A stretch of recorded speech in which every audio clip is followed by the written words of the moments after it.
মাত্র চোখ থেকে এক ফোঁটা পানি বের করো, আমার মাওলা মাফ না কইরা পারবে না। কি যে উপায় হবে আমার কবরে, সবাই কি যে উপায় হবে আমার কবরে। আল্লাহ মাফ করিয়া দেন রে মাওলা, গোপনে গুনাহ করছি আর তো গুনাহ করব না। আল্লাহ মাফ করিয়া দেন রে মাওলা, সব গুনাহ কবর হইছে অন্ধকার এক মাটির ঘর, ওই ঘরে থাকতে হবে জীবনভর। সবাই জোরে ডাক দেন আল্লাহ। এই গভীর রাতে দুইটা হাত জাগাইয়া ডাক দাও আল্লাহ। আল্লাহ মজলিসের দিকে তাকাইয়া দেখেন, আল্লাহ তোমার ভয়, তোমার জাহান্নামের ভয়, কবরের ভয়, মিজানের ভয়। মালিক যেই বান্দার চোখে পানি,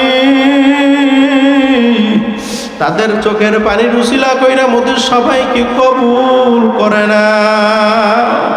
এ যুবক ভাইরা, বৃদ্ধ বাবারা, অল্প সময় সংক্ষেপে চক্ষুটা বন্ধ কইরা একটু মুরাকাবা কইরা বসো আর মনরে বুঝাও রে মন, আমি কি নিয়ে আমার মাওলার কবরের মধ্যে রওনা করলাম, কি নিয়ে আসছি, কি নিয়ে মাওলার কবরে রওনা করলাম।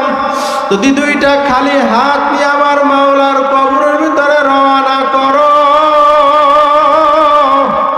তিসআতু ওয়া তিসঈনা তিন্নিনা লাউ নুফিকা ফিল আরদি মা আমবাতাত খাদরা, একটা নয় দুইটা নয়, নাফরমানের কবরে 99টা সাপ আইসা জমা হইয়া যাইবে।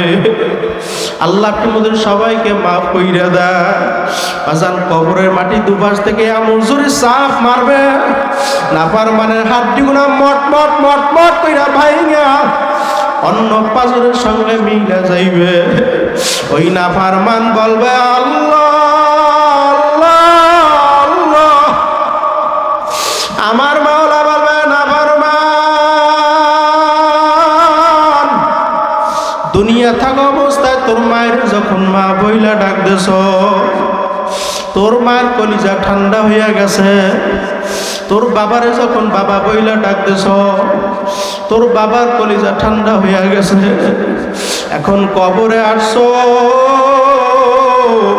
দুনিয়া থাকা অবস্থা আমার মালিক একবার আল্লাহ কইয়া ডাক দাও না। এখন কবরে আসছো, তুই একবার না দুইবার না, শত শত লক্ষ লক্ষ কোটি কোটি বার আল্লাহ কইয়া ডাক দিবি। আমি মাওলা তোর ডাকের জবাব দিব ও না।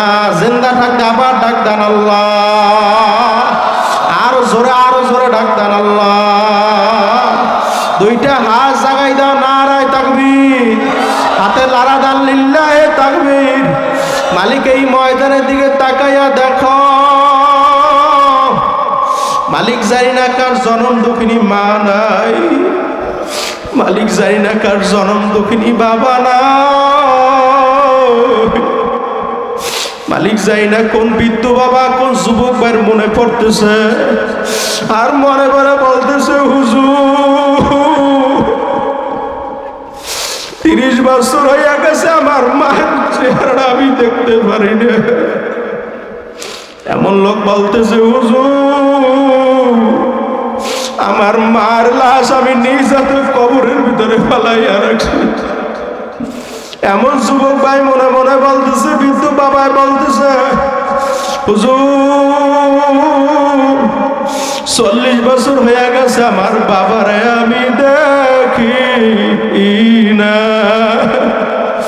ও মালিক, আপনি তাকাইয়া তাকাইয়া দেখেন, এই মজলিসের ভিতরে এমন এতিম সন্তান আছে, বাড়িতে যাইয়া মায়ের ডাক দিলে মায়ের জবাব দিবে না, বাবারে ডাক দিলে বাবার জবাব দিবে না। যেই খাটের ভিতরে মা বাবা ঘুমাইতো ওই খাটটা একেবারে ফাঁকা পইরা রইছে। এতিম সন্তান আবার 2টা হাত জাগাই দা নারায় থাকবে। আয় আল্লাহ, এতিম যখন আপনার দরওয়াজায় 2টা হাত উঠায়, আল্লাহ আপনার দরিয়ায় জোশ মাইরা আপনি সহ্য করতে পারেন না। আল্লাহ এতিমের সন্তানের হাতের উসিলা কইরা মোদের সবাইকে কবুল করে না।